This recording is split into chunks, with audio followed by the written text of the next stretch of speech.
Welcome to Therapists Uncensored, a podcast where therapists freely speak their minds about real-life matters. Hi, welcome back to Therapists Uncensored. I'm Ann Kelly, and I'm here with my co-hosts Sue Marriott and Patty Alwell. And before we get started on today's episode, I'm just going to do a little shout out to an upcoming episode that we have where we're going to be interviewing Stan Tatkin. Some of you might recognize that name, and if not, you might be interested in listening to one of his more recent books, Your Brain on Love. A great read on how relationships, attachment, and brain science all go together. And we're going to be interviewing him, and if you have any thoughts or questions you want to pass on to us, let us know. So for today's episode, I'm really excited. I think it's going to be a lot of fun. We're going to have a dynamic discussion on what we would call the 7 circuits of emotions. And to put that in layman's term, what we're going to be talking about is how we can understand human activity and human interactions based on what's core to us. And often we can discover that through research that we do on animals and translating that type of research that we do in brain science and animal brains and how they relate to our own that crosses cultures and how we can use that information to understand our current relationships. So from that, let's get started. Hey guys, I have a really fun topic for today. Shoot. There is a neuroscientist. His name is Jaak Panksepp. And his book is Affective Neuroscience. And what is really interesting, I think different than what we've talked about so far, is that his research has been primarily on mammals. He's known as the rat tickler. I love that.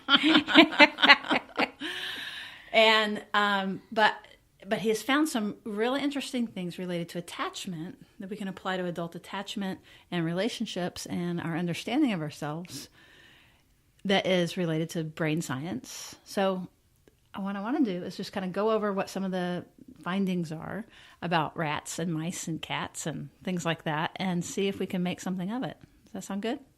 Awesome. Sure. Let's do it. Okay, so the idea is what this brilliant man did, and he's going to be in our resources, of course, so that you can follow up. But he found 8 neural circuits in the brain that were related to emotion. And by this, it's across, it doesn't matter where you live. It's universal. It doesn't matter how old you are. And get this, it doesn't matter what species you are. So, and it's very deeply embedded in the brain. So you can find an electrode and you can put it deep. It's in your amygdala and your hypothalamus. And if you've been following this podcast, you'll kind of be able to envision where that is. It's not in the cortical, help me say this, y'all. Cortisol areas. Cortisol is a whole different Cortisol is a whole different thing. Cortisol is what you just got when you said cortisol. And so in other words, it's not higher thinking. And when you put an electrode on these different, I want you to think of like a circuit of lights, right? Whether they be holiday lights, you plug them in and the whole strand comes on. So these emotion networks are, once you get stimulated in a particular way, the whole network comes on and you begin to respond in this way. So if you want a cat, for example, to get really pissed off, really angry and scowl. I'd never want a cat to get really angry and scowl. It's actually very easy to do because they're a predator and it's easy to find. And one of the networks is called the rage network, and that's where predatory behavior is found. And you just, as soon as the cat they teach the cats to be able to turn these networks off and on, and they can turn them, what they want to do is they turn them off on that particular one. But let me just go through them real quickly, and then we'll go back and talk about them, okay? So the 7 networks are, the first one is seeking, and seeking has to do with when we're searching for something, food, something like that. So it's like that hunt and find feeling. And again, this is all animals, all species, all people. Is it all animals or all mammals? All mammals, I'm sorry, with the higher cortical. Got it. So what's interesting about it, but it made me think about like the seeking, and it's related to dopamine. It made me think of like how we seek things on our phone. Right? There's a searching quality of like, is there anything there yet? Is there anything there yet? Am I needed? So that's sort of the updated model of seeking. We don't think of that as animalistic behavior. That's what I think is Isn't what that gets you interesting? excited and me excited about this topic, is that sometimes we really are discovering how much what we think is higher order is Right. actually this really baseline, primitive. things that we're responding to. So it's not as conscious as we think. So, Right. Sue, are you telling me that every time I check iTunes to see how many listeners download our podcast, It's seeking behavior. It's seeking behavior. You're no different than the rats that are foraging for food. And then when you see a hit, you get the dopamine rush, and it reinforces that seeking behavior. So seeking, anticipation, desire. The second one is rage, which I've already mentioned. And that doesn't mean rage like psycho killer. It really is more like even frustration. If you restrain someone, that's what, basically, if you think of that neural circuit, that light strand is what's going to be activated. Indignation. It's exactly right. So these little mice, what he did was he put these mice and did the different electrodes, and you can turn the electrode off or on depending on if it's pleasurable or not. And so there's 3 of them that they want to turn on, and they're reward centers. And those You're talking about the rats. the rats Have a desire to turn them on or do behaviors that will create that pathway. That's right. To stimulate the pathway. That's right. So this isn't, what's the word, anthropomorphizing? This isn't us projecting our human characteristics on the animals. This is actual animal study where they can, repeat the behavior if they want it, or they can turn it off if they don't want it, the electrode. And those are seeking. They love seeking. Play is another one that they really enjoy. You put an electrode on the play network, and it lights up, and they hit the lever. They love it. That's like rough and tumble play. It's spontaneous play. It is not sitting in front of a computer playing a video game. It doesn't light up the play circuits. And he was actually very interested in play in rats, and that was why he was called the rat tickler, as he learned to make them squeak and Express pleasure. And one hand he would tickle with, and one hand he would just pet, and they would always prefer the tickle hand, and they would nip at the other hand, which was actually a request for play. So that's just sort of an interesting side note. So I was talking about the ones that are reward, lust. So that is, copulation. It's sex. It's also seeking a mate. It's basically when the little rats courtship. And... Exactly. It's when the rats get a little randy. Randy rats. So if you feel a little randy, basically, and it sets off a whole neurochemical flood of where there's behaviors associated with it and thoughts and actions. There's a care network where nurturing turns on. It's very natural then, where your heart opens up and you let's begin to talk. So I'm mentioning the ones that are the reward. When these electrodes are on, they want to keep hitting the little lever and keep having it happen. So what were those four of those? Seeking, play, lust, and care. Love it. They really... I hit the lever for those 2. Yeah. All of those. It's a lot of lever hitting. So how do we turn on? So what gets fun about this is how do we turn on those networks, and what network and someone else turns on what network in you? Well, Right. before you go there, I'm curious because you've done 6 and there are 8. Right. So the pleasure ones are, I've already mentioned, seeking, play, lust, and care. And then the ones that if you turn these on, they will do anything to turn the electrode off. It's unpleasurable, typically, is rage, which I've already mentioned, and fear. Okay.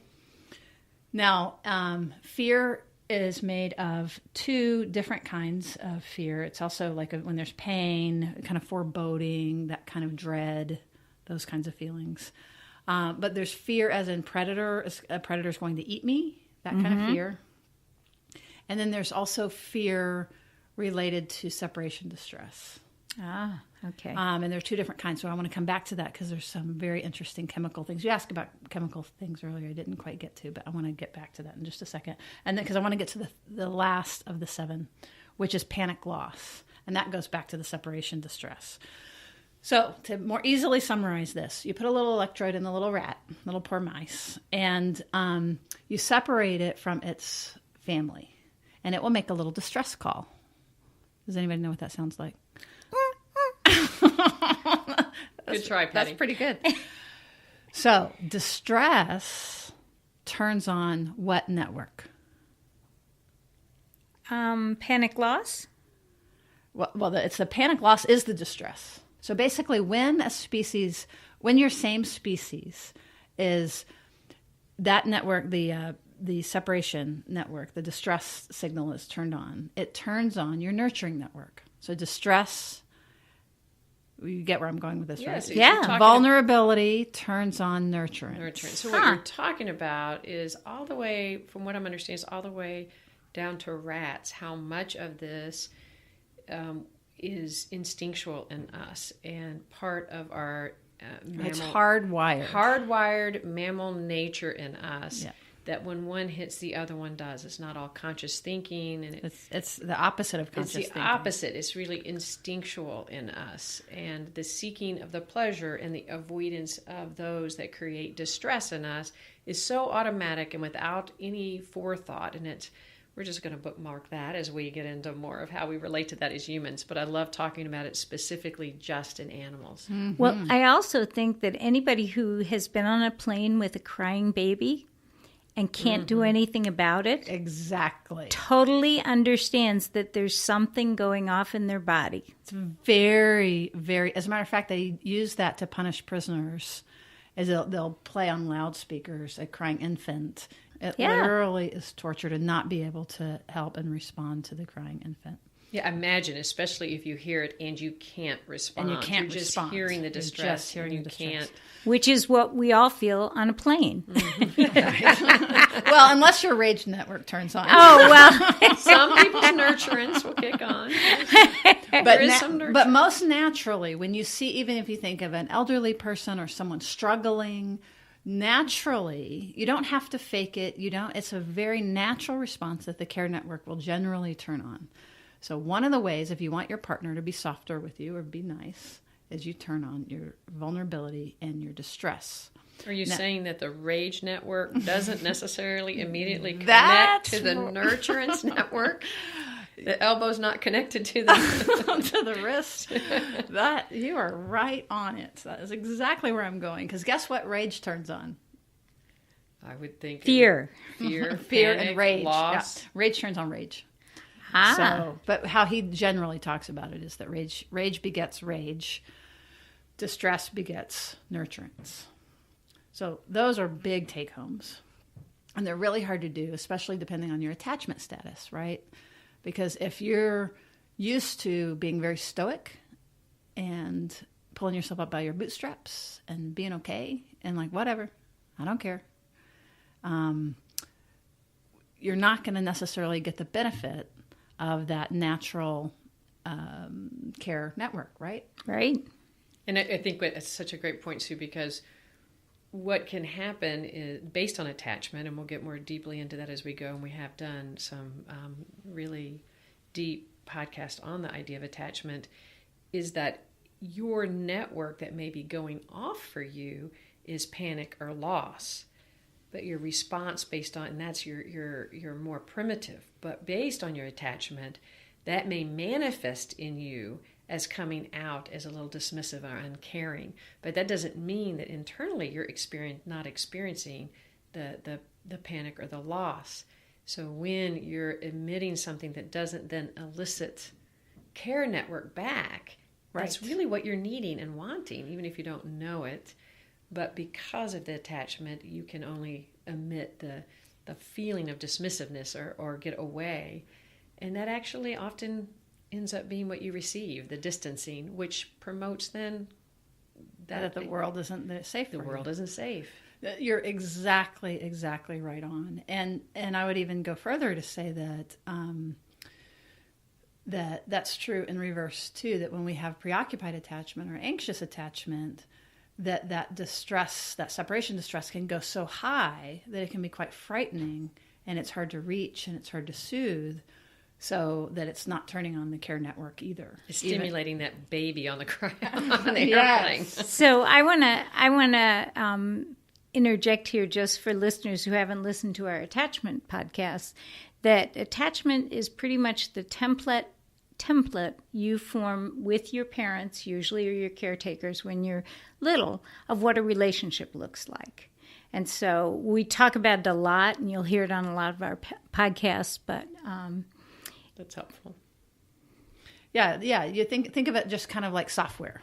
It's the software that's been installed, and that affects the hardware. The hardware affects the software affects the hardware. So you're talking about the 7 circuits being the hardware and the attachment being the software that gets installed. That's exactly right. This is actually, it's like a neuroscience map of attachment, and that's how they're billing it. And so it's very, very powerful.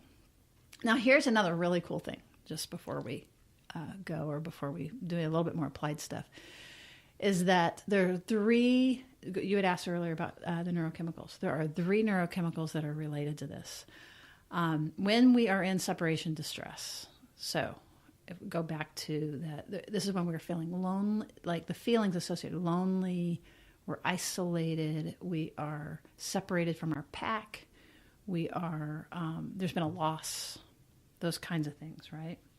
Now, translate to modern day couples, your person hasn't texted you when you want them to. You can't quite find them. We They've can been out for hours. They've been out longer than expected. You're doing the seeking behavior. You begin. Well, that's right okay. on the phone. There's so many things to say about this. Actually, one of the things about that, rage can actually be enjoyable if it's seeking. If rage combined with seeking is more predatory behavior, which can be more pleasurable. Rage associated with a more passive feeling of just anger and something happening to you, very, very negative experience. right. Fear associated, this is where I was going with the neurochemicals. Separation distress associated, like first you get separation distress. First you get separated, and then you feel lost and scared, and then what should happen is you express distress, right? And you cry. Crying is good from this perspective. But if you do that over and over, and the need doesn't get met, you begin to reap, and that's seeking. The crying, just like your point, Anne, is a great one. The crying is seeking. It's how the best what we can do at that point. So we're seeking, and then if the seeking is met, then that system stays intact and it works really well. That's what secure attachment looks like. But if it's not met, we inhibit seeking. And if we inhibit seeking, then that is actually a precursor for depression, because we just go into helplessness. So you're talking about it as really starting with a basis of an infant. Yes. And an infant learning that their seeking behavior is not going to be matched and not going to be met on a not probably never, but on a consistent basis. Right. More than it. And so they learn then that seeking doesn't provide the security of what they're needing. It doesn't evoke caretaking and care. So with that disconnect, then that is likely to be a precursor to helplessness or feelings that can manifest in depression. And that if you have that often as an infant, that can be repeated and manifest as an adult in adult ways, maybe not through crying, but that outcome of depression is not uncommon. Well, and the other thing that I'm curious about is it seems like before you go to helplessness, you should turn on the rage system because you're frustrated, right? And you didn't get what you wanted. Well, now, see, and then that moves us, we were beginning to talk about avoidant attachment, where that you give up and you turn off seeking. But if we are still angry about it, then that moves us into sort of the preoccupied attachment, where that there is, you're there, but I'm mad that you weren't there, and, that we get more activated. So that's interesting. And then, but I keep mentioning the neurochemicals. there are 3 neurochemicals that are really that can turn off the separation distress. And the first one, interestingly, is opiates. Huh. That if you give, so puppies, for example, this is really research that is cringeworthy research, but puppies will cry when they're separated naturally will cry. And then they stopped researching puppies and they went to researching guinea pigs, because guinea pigs do have attachment distress cries. Rats don't, by the way, but guinea pigs do. And you give them opiates and they will settle down and they stop seeking. So that's really interesting when we begin to think about addiction, that the loop becomes totally a one-person loop. Right. You meet the need by yourself with the opiate. And we produce natural opiates, but so opiates are one way of turning off the distress system. The other one is oxytocin. So when you get the bonding hormone, which we've talked before about in other podcasts, where you get gaze, where it's particularly turned on, of course, in childbirth, and breastfeeding mothers, breastfeeding, and lovers, and orgasm, and all these things, that will turn off separation distress. And then the third one, also interesting, is prolactin. And that is what turns on in order to have your milk let down and to be able to nurse. Right. And so to me, that's related to the response when you hear distress. And this is probably TMI, but I'll share with you anyway. But after I gave birth to my child, and I was still nursing, and I would be sitting in session as a therapist, and if a client was really good at a distress signal, and I could really feel their their squeak of like them needing real something, deep vulnerability. Their deep vulnerability, I could feel it in my chest. I could literally feel the letdown. Right, the prolactin. And it was that powerful. And what was really beautiful about that is if that was happening between us, it's just all good. Because obviously I'm not going to nurse them. Let's just be clear. However, I was. But your care circuits were totally turned on. Boy, the love was flowing. And so that will turn off the distress signal. Prolactin, oxytocin, and opiates. So how we relate that, and there's so much, there's just a wealth of topics that we can go from here to talk about thinking the adult manifestations of these types of activations in our bodies and our partners' bodies, and we've done a lot of talking about that. But to bring it into this topic, when our partner is in distress, and the only way that we are expressing it is through maybe indignation or rage. And then we feel really disappointed when our partner doesn't actually let down and become nurturing automatically, and instead they match us through rage. We forget that that's an instinct. It isn't necessarily a choice. And so it's to be aware of that is really, really important on both ends, because you actually can more mindfully really be aware of that if you're the receiver of the rage. You don't have to go into instincts. We are not rats. We do have some ability to rise above our instincts with the way that we can perceive things and having safety and trust in our relationship. And we'll talk more about that.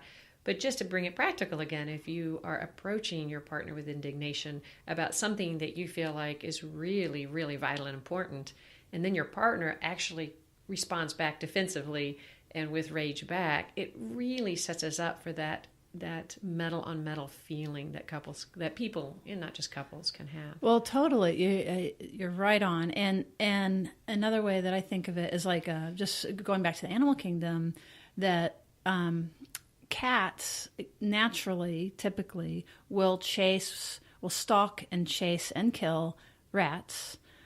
This goes to your point of that this isn't, yes, it's hardwired, but also it's affected by our environment.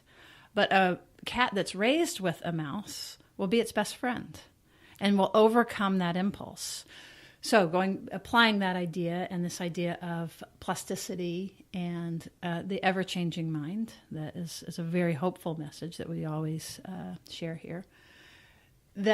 So on one hand, the partner who's receiving the indignation, if you're getting anger back, then being able to be aware that, oh, well, I probably just threw a rock, so I'm getting rocks back. That's helpful. But also, if you're getting a rock thrown at you, and if you're in a better state of mind, the ideal response would be to recognize that the rage circuit is on, and there must be a very primitive, deep sense of violation or of indignation or of something that feels Threatening. Really fundamentally identity threatening to be throwing the rock to begin with.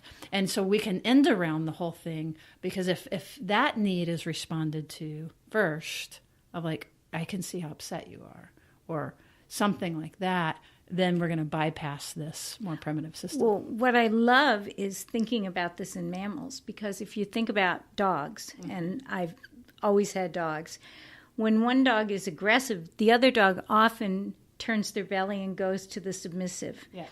So instead of meeting the aggression with anger, which they're going to have, rage begets rage, right? But instead of meeting it that way, they lie on their back and they show vulnerability. Mm-hmm. They turn on the care network, according to your theory, right? That's right. So the other dog, plays with them, does something different other than, bite their neck. Right. I think that, and you see that happen at dog parks, right? Yeah. Showing your belly is a really great way to reduce aggression. Well, and so what I'm thinking is, in our relationships with our parents, with our kids, with our lovers, whoever it is, that when you talked earlier about vulnerability turns on care, really internalizing the idea that, being able to be vulnerable even when things are rough. That's right. Will leverage our biology and really encourage whoever you're having the hard time with to be caring. That's right. So all you avoidants out there that are listening to this, as a recovering avoidant, this is our task, people. We're all going to do this together, okay? We're gonna turn our belly. We're gonna roll over and expose our belly. That's going to be our personal work. That's my personal challenge to you. And for all of those that might go to the ceiling, which I also am that too, I'm everything, that personal work would be to sort of take yourself seriously, that you don't have to go all the way to the ceiling, because that's going to scare the person that you're trying to talk to, and that if you can say it in a calmer way with less words, you're probably going to have a better effect. Or even if you can't, and that's the part that sometimes you just can't because of we're talking about your software, and sometimes it's hardware, that you're going to the ceiling because this threat is hit and you can't help but to keep going to the ceiling. If you can just have the awareness of two things. One, that you're going to the ceiling, and that's really difficult. So you're looking, as we've talked about in other podcasts, internally, rather than what happened in your world that made you go to the ceiling. You're going, okay, wait, when I get stirred up, and I am flipping out. I'm flipping out. We're going to do a whole podcast, an upcoming. Instead of you're making me flip out, I have to say I'm flipping out. Exactly. I am flipping out, and you remember that. And then you also remember that if you are flipping out, it is really difficult for your partner to give that nurturing response. It doesn't mean that they can't and they won't try. But when it doesn't happen, that hopefully this podcast, if nothing else you get out of it, you really recognize how much of this is basic and instinctual, and that we start hopefully to give ourselves and our partners a little bit of a break in that dynamic and go, oh my gosh, I know I'm freaking out. It's not me, it's my amygdala. It's not me. We're going to get some t-shirts. It's not me, it's my amygdala. Well, it is biology. And the really nice thing about that is that even if you're on the receiving end of it, you can have a little bit of room to go, this isn't personal. This is really some pretty hardwired, systems that are going off, and my partners or my parents or my kids are responding to. And, it just gives you a little space to not take it personally. Mm-hmm. And we need that. Because the back of our brains are going, wah! This reminds me of an upcoming podcast that we're going to be doing regarding the language of security. And knowing your partner's language of security. Language of love is a beautiful thing, and there's a book out there that I think a lot of couples, if you haven't read it, get a lot out of it. And it's actually quite related, just a different way of speaking to it. But knowing your partner's language of security and thinking about maybe in the context of these 7 circuits, you might be able to think, oh, my partner or my child, they tend to go to the ceiling or they tend to turn away. Knowing your partner's language of security can go a long way in how you interact with it and how it manifests between the two of you. But we'll come back to that. All right. Well, thanks for listening. We appreciate you sticking with us through to the end. What we would love for you to do is to sign up for our email list so that we can stay in touch with you and to share this podcast freely. And since you're still with us, perhaps that you found it valuable, and we would love a rating and review at wherever you get your podcasts. All right. Come back. Thank you for listening to Therapist Uncensored. We would like to give a shout out to our editor-in-chief, Cameron Lindsay, who takes care of the sound for us, and also to our web boss, Dave Heim of Go9 Media.